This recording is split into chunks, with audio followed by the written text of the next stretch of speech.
In this video, I'm going to show you how to clean the printhead of your Epson Workforce 2860 printer using the automatic cleaning method.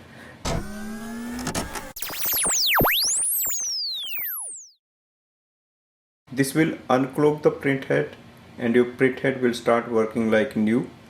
This is the first step you should follow whenever your printhead is not working, if the printout is not clean.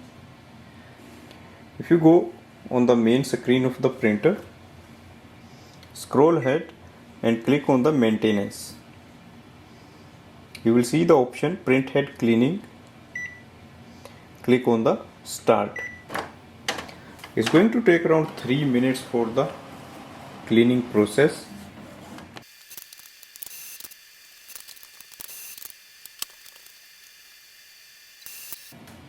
Next step is to print the nozzle check sheet.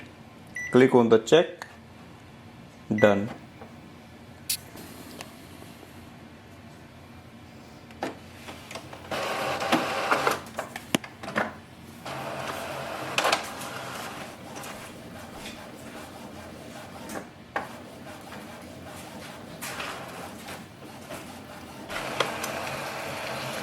Let's check the print result.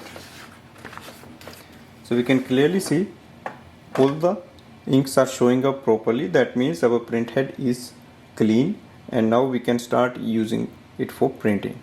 In case you don't see these lines proper, that means you can repeat this process for 2 to 3 times, and even then if it doesn't work, then you have to do the manual printhead cleaning.